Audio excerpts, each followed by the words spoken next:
Good afternoon, ladies and gentlemen. Welcome to the second Philippines-Australia Defense Ministers meeting. Joint press conference will be conducted.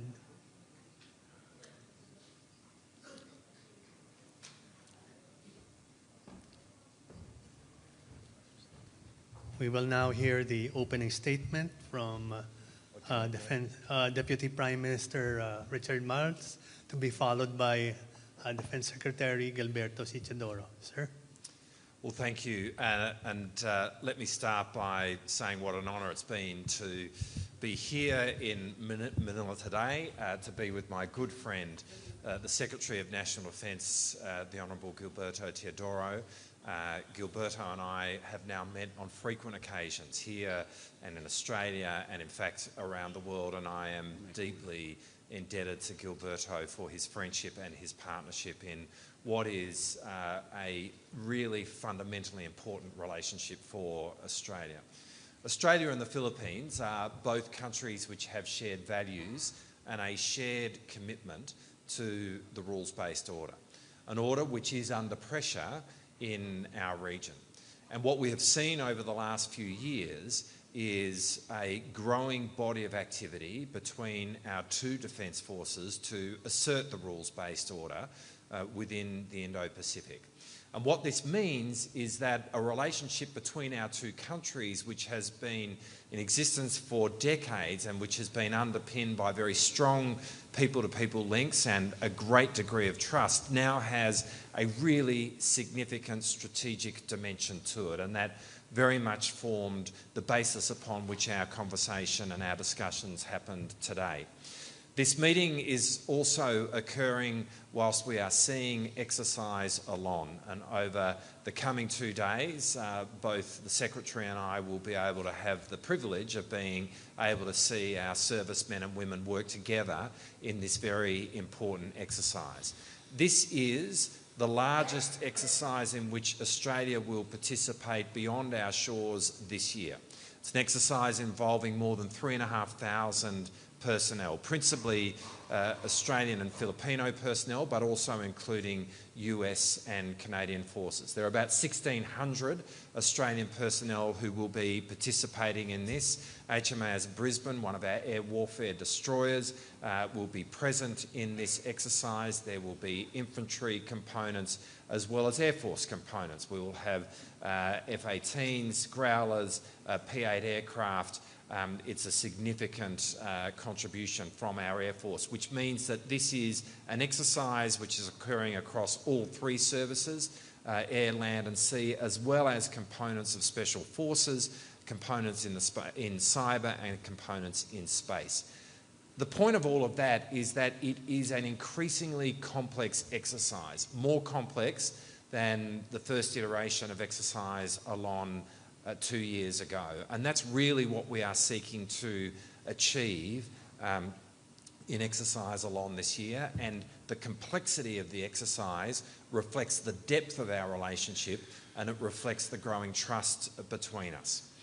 Today we have, as you've just seen, also signed a statement of intent to pursue a defence cooperation agreement that we will seek to sign this time next year. This will be a really important step forward in terms of our defence relationship. It builds on the 1995 Memorandum of Understanding between our two countries. It will encapsulate the totality of our engagement in defence, but it will include, for example, a commitment to see us having annual Defence Ministers meetings. It will look at how we can do more in terms of coordinating our exercise and operation tempo between our two countries. It will look to how we can do more in terms of pursuing infrastructure development here in the Philippines for the benefit of the armed forces of the Philippines. And to that extent, to that end, we have also, as part of our outcomes, agreed to pursue a defence infrastructure plan. Right now, Australia is pursuing 8 different infrastructure projects across 5 different locations here in the Philippines. And we've agreed now to establish a plan between our 2 countries which will guide the way in which our infrastructure investment is pursued over the coming years to see greater infrastructure here in the Philippines for the benefit of the armed forces of the Philippines.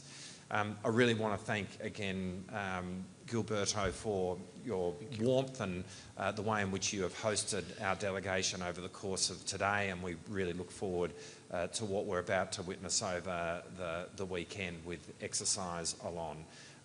Your friendship has been really important for me, and as we work together in what is an increasingly complex and volatile world, the relationship between Australia and the Philippines, the way in which it is being transformed in a strategic sense, the depth of the growing defence relationship is something that is really exciting to be a part of, and I'm so glad to be able to pursue that body of work with you. Thank you very much to our distinguished guest, Deputy Prime Minister Richard Marles, also the Minister of Defence of Australia, and members of his delegation. And we are honored once again to have Deputy Prime Minister here for the 3rd time. This time to witness the biggest Exercise Alon so far.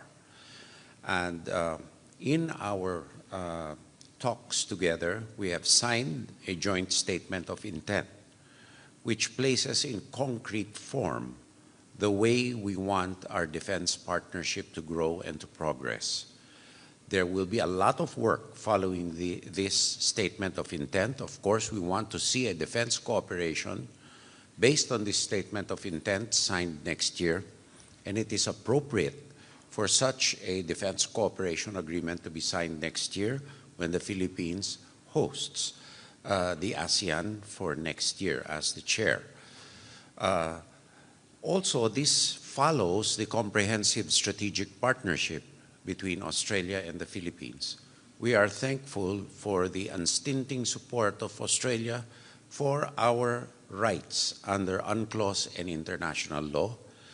We are also very thankful for the support that Australia has been giving the Philippines in terms of resilience, in terms of people-to-people exchanges, in terms of developmental assistance that Australia has been giving us.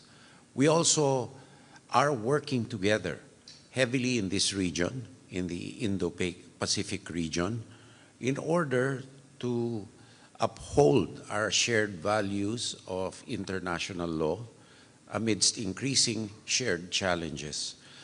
And lastly, Deputy Prime Minister comes at a time when we are witnessing the effects of a monsoon.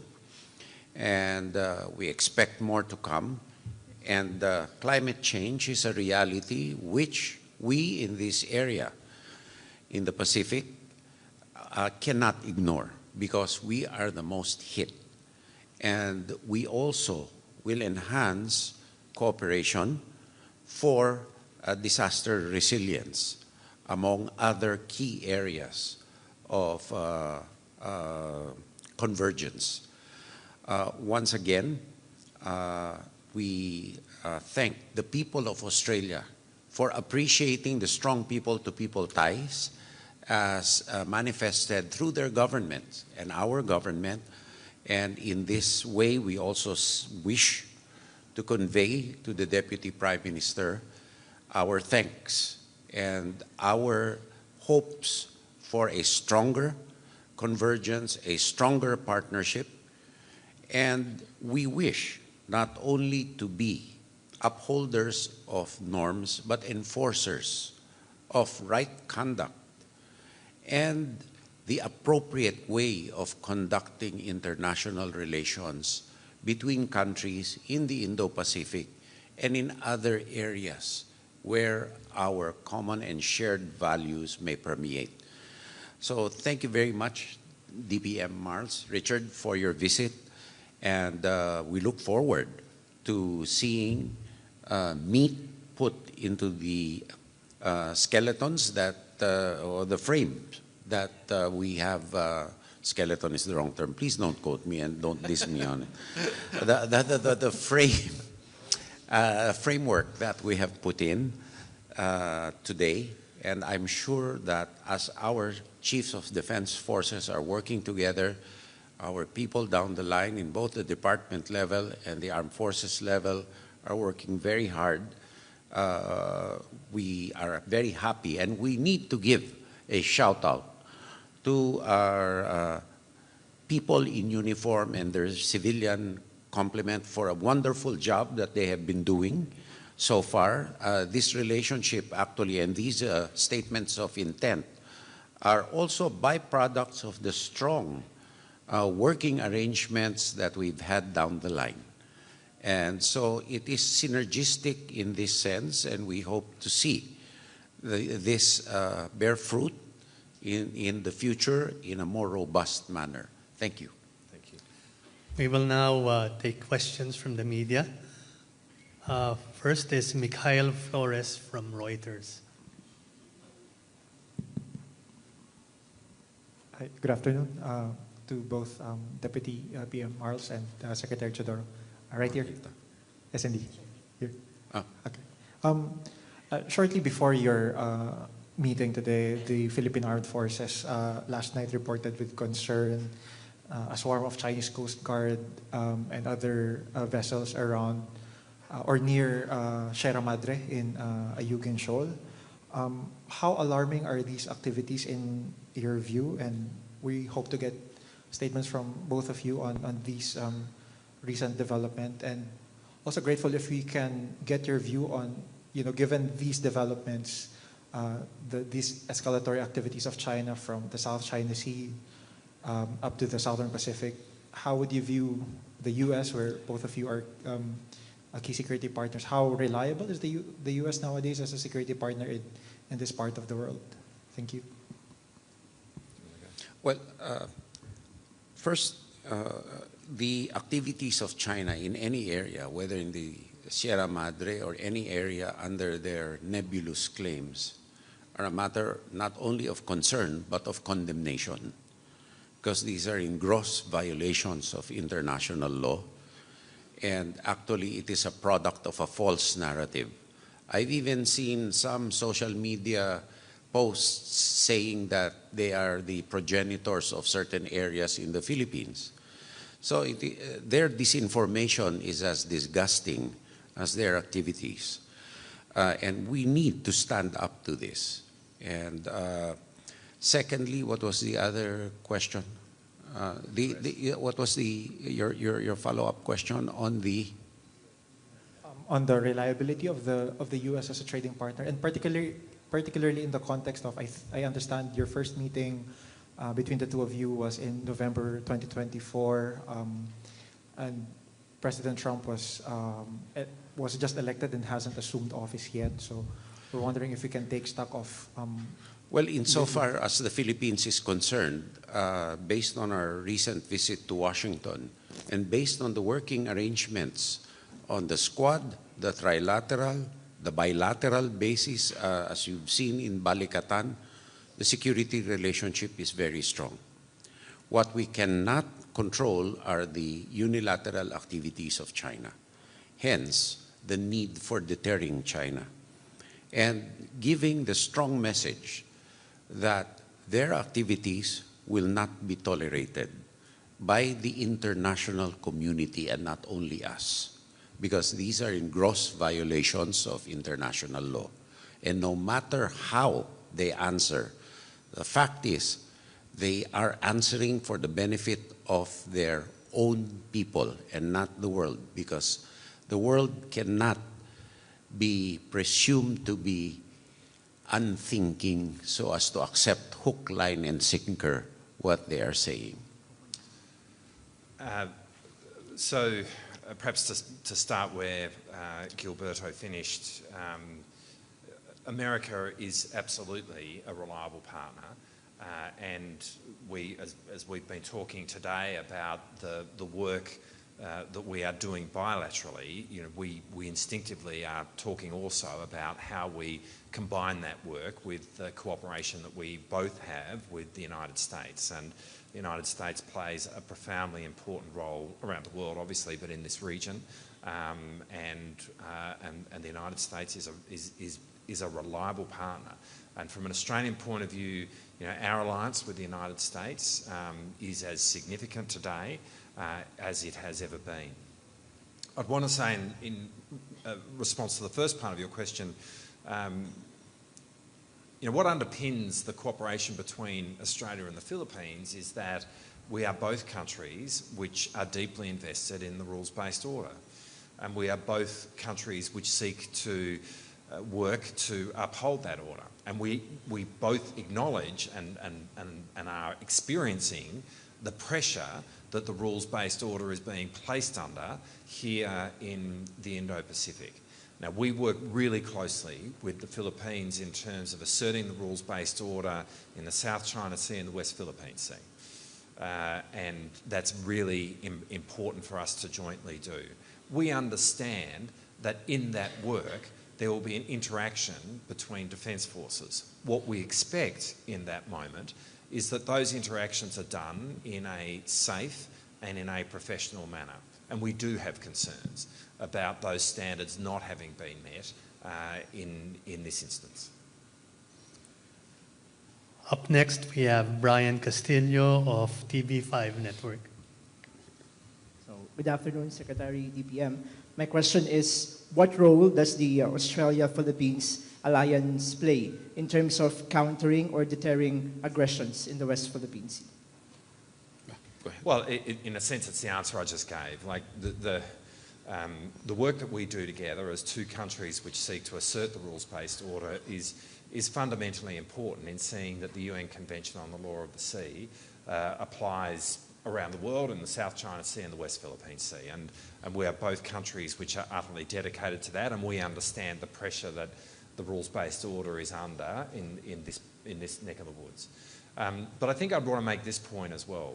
You know, we as countries of our size, we are invested in the rules-based order because it's what gives us agency. I mean, we are given agency when international disputes are determined by reference to international law and by reference to a set of rules, and when those disputes are determined through negotiation. The alternative is living in a world where disputes are determined by power and might. And that can't be the way in which we move forward as a world in 2025. And that's why we are, as two countries, deeply committed to the rules-based order and to our joint cooperation in asserting that everywhere around the world, but in the West Philippine Sea.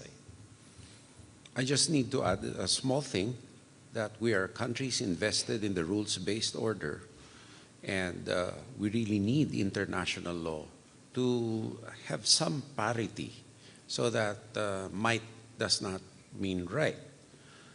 And we are also used to negotiating in good faith and not with insincerity. And as I've said, much as China professes to want dialogue and negotiation, there is a deficit of trust that they need to overcome. And with these activities that have been happening, that deficit has widened more than lessened. We now call on Liam Bartlett of Channel 7 News Australia. Gentlemen, thank you. Minister Marles, you're a hard man to track down. I've had to come all the way to the Philippines to ask you a question about accountability. But I'll give it a go. When will you finally admit that the Australian Defence Force is woefully under-equipped thanks to your current budgetary spend?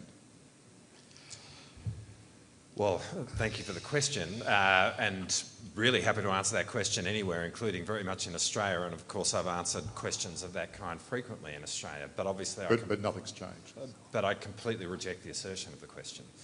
I mean, when we came to government, we inherited a lot of challenges associated with our Defence Force. We engaged in the biggest root and branch review of our strategic circumstances, of the state of our Defence Force, of the kind of Defence Force that we need to build. But there's been multiple reviews, Minister, and don't get me wrong. I'm not saying it started with you or with your government.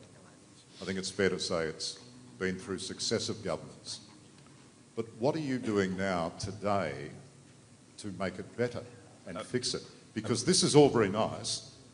This is fantastic shop window, but you don't want to be known as Minister for Showbags. There's got to be substance to it. Well, really happy to answer the question if you'll allow me to answer it. And, you know, there is significant steps that we have taken, and if I can complete what I just said, you know, when we went through the Defence Strategic Review, we worked out what sort of Defence Force we need to build in order to meet the strategic challenge that we face. Now, what that has resulted in is two things, to answer your question. One is an unprecedented level of reprioritisation of the existing defence spend, so that we are focused upon building a Defence Force which has the capacity to project. And the second thing that it's done is seen the biggest peacetime increase in defence spending in Australian history. Now, that's the fact. I get that. That's voodoo mathematics. It's not voodoo. Well, you're not taking into account inflation or the rising cost of weaponry or the Australian dollar's performance against the greenback. All of those things have eaten into that budget. All of them are more expensive. Well, obviously, if you want to make a speech, you can do that. But the fact of the matter is, when you actually look at what we have done, we have taken into account all of the factors that you have just described, and it has given rise, even with all of that, to the single biggest peacetime increase in defence spending in Australia's history. Now, you know, that might fit whatever narrative you're trying to put to air, but that is in fact There's no narrative. There's no narrative. May I, Liam, excuse me, let's give the floor to others also to ask questions. That is in fact what has occurred. And the result of that is that we are seeing a surface combatant in terms of our fleet being brought into service 5 years quicker than what we inherited when we came to office. We are now seeing longer range missiles and missile manufacturing happening in Australia way ahead of what we inherited, such that that manufacturing is commencing this year.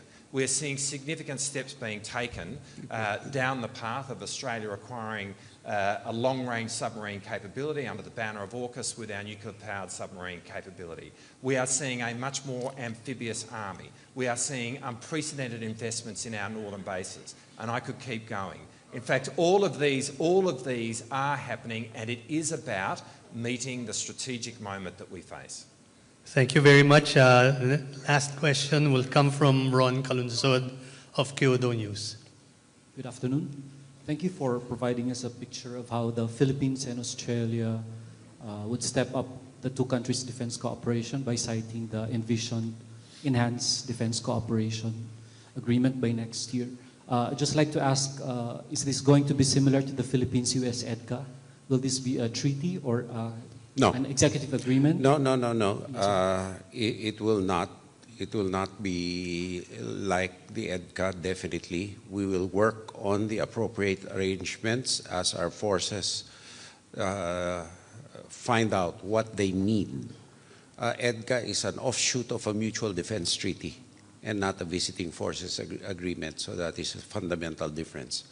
So we will work out the appropriate arrangements, but we need, in order to operationalize the status of visiting forces agreement with Australia, more facilities to service them for increased tempo of joint exercises and joint activities. There was a mention of infrastructure plans. Can you tell us? Pardon me? Infrastructure plans. We cannot tell you. Okay. Which area, sir? We cannot tell you. Okay. Thank you. Thank you. Only China will benefit if we tell you. Well, that concludes our joint press conference this afternoon. We'd like to thank everyone from the media for coming, and we will now have a final photo op for our videographers and photographers with our two ministers.